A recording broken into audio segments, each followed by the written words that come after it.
Eu estava ouvindo esse texto, né? E pensando sobre ele, nesse trecho que fala assim: algumas pessoas não gostam do que eu penso sobre Deus, pessoas que pensam em Deus de maneira mais mansa, ou pessoas que pensam em Deus de maneira mais cruel e tal. E eu estava agora, enquanto eu ouvia isso, pensando o seguinte: eu acho que o ideal é eu não ter ideia nenhuma sobre Deus. Todo pensamento sobre Deus diminui essa perspectiva mais ampla que eu não sei nomear. Eu explico, eu me lembro, eu comecei o programa de hoje falando um pouco da minha infância, das músicas e tal, e eu me lembro de uma sensação que ainda me acompanha, de perplexidade, de olhar para o céu, para aquele mistério absurdo, a noite estrelado, lua, né? Hoje de manhã eu estava pensando nisso também. Eu sou parte de uma coisa que eu não tenho ideia.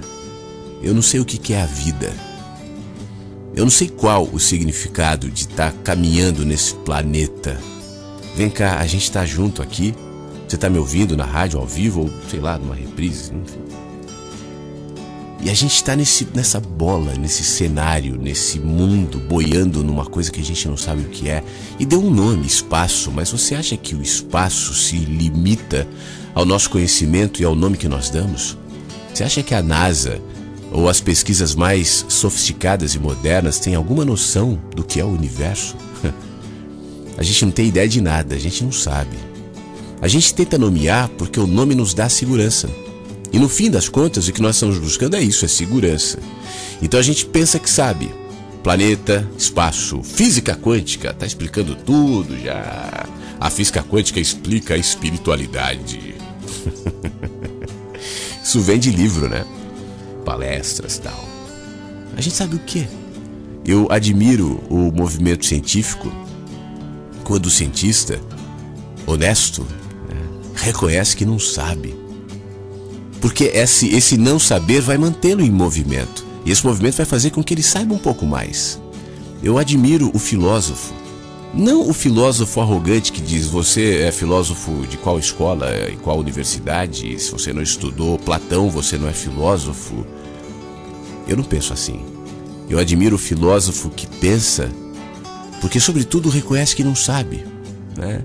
E é o não saber que faz com que ele se movimente e vá tentando entender.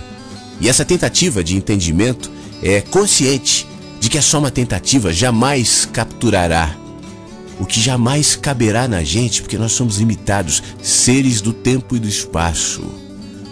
Com toda franqueza, eu já escrevi sobre isso, já falei sobre isso várias vezes aqui na rádio, eu vejo muita semelhança entre os seres humanos e as formiguinhas, por exemplo. O que nos diferencia das formiguinhas é só a perspectiva. Quando eu estou voando de helicóptero e eu vejo as pessoas caminhando lá embaixo, eu sempre me lembro disso. O que diferencia as pessoas das formigas é a perspectiva. Quando eu estou no alto, eu vejo pessoas exatamente como eu vejo as formigas enquanto eu caminho e as enxergo lá embaixo. É a mesma coisa. As formigas devem ter o seu Deus também. E o Deus das formigas devem ter anteninhas. Deve adorar açúcar e deve morar num formigueiro, em algum lugar que eles chamam de céu das formigas. E toda formiga que aceitar a formiga master irá para aquele céu das formigas, as outras não. As dinâmicas estão se repetindo com outra linguagem, de outra maneira, mas o macro se projeta no micro e as nossas crenças, as nossas ideias, as nossas presunções, provavelmente, é claro que com outra percepção, de outra maneira, com outra linguagem, mas devem estar lá nas formigas também, nas abelhas, nos cachorros, nos gatos, nas lesmas. O ser humano é besta, o ser humano acha que é aquilo que não se parece com ele, não pensa, não sabe, não é, mas a gente é só mais um bicho que anda nesse planeta. Sendo assim, quem sou eu ou você ou qualquer um para dizer eu sei? Vamos pensar aqui sobre Deus. Quando eu olho para a história, a impressão que eu tenho é que todo pensamento levado adiante, elaborado pela cultura humana sobre Deus ou sobre qualquer outro absoluto, vai gerar outra coisa que não se parece com aquilo que no ponto de partida se propunha a pensar sobre Deus. O pensamento honesto, leve, livre, verdadeiro, amoroso, que se direciona a decifrar Deus, vai desencadeando outros e outros pensamentos de poder, de manipulação, de vaidade, de domínio, que lá na frente vai gerar isso que nós vemos hoje e chamamos de religião de maneira geral. né? As que se salvam, as que talvez não estejam inseridas nessa dinâmica perversa, sejam aquelas que mantêm a humanidade e a consciência, aquela que eu comparei ao cientista, ao filósofo ou qualquer ser humilde que reconhece que não sabe. Por isso, na minha opinião, a questão não é que tipo de pensamentos eu tenho sobre Deus. A questão é por que eu devo ter pensamentos sobre Deus. O que diferencia os meus e os teus pensamentos? Aquele que crê ou aquele que não crê? Ou aquele que é chamado de ateu ou aquele que é chamado de religioso? O que é isso, senão uma dinâmica de ideias? Um combate de teorias, de lógicas. Mas o que são as lógicas? O que são as ideias? O que são as teorias, senão processos mentais de formiguinhas tipo a gente? A gente é aquelas ali que a gente chama de formiga também, que pensam que sabe. Você quer saber o que eu faço? Eu sou um cara que gosta de pensar, eu sou um cara absolutamente racional, sou muito racional, eu sou cético em muitos casos, eu sei disso. É uma característica minha, mas a minha racionalidade me coloca num ponto onde eu a enxergo e vejo racionalmente que a minha racionalidade é boba, é limitada. A minha racionalidade ela é construída a partir de pensamentos, de livros, de ideias, de filosofias, mas isso é só uma bobagem. Há livros falando sobre tudo, há ideias falando sobre tudo, e eu tenho as minhas. Como você deve ter as tuas, ele as dele, e elas as dela, e aí? O que isso nos agrega?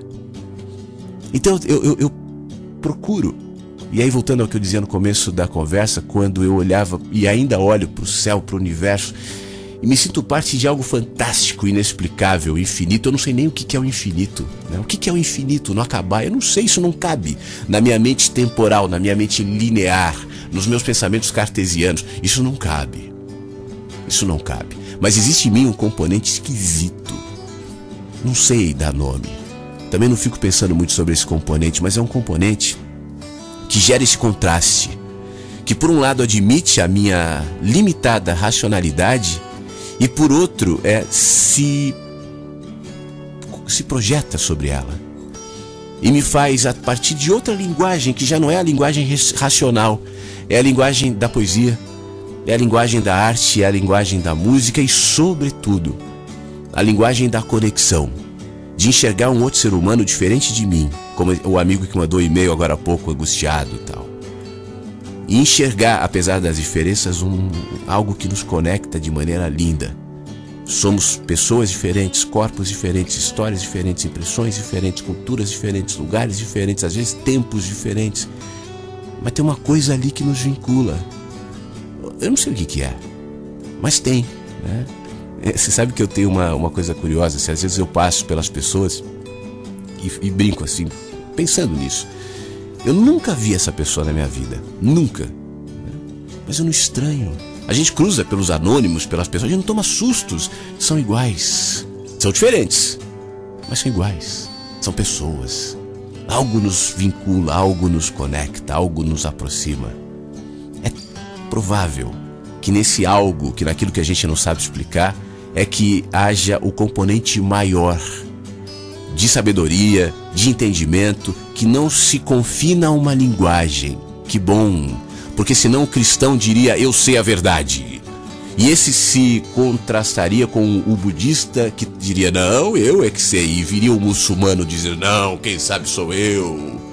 E o petista viria para o PSDBista dizendo, a verdade é o PT. E a esquerda. E o PSDBista diz, não, é o PSDB. E vira o bolsonarista, é a direita.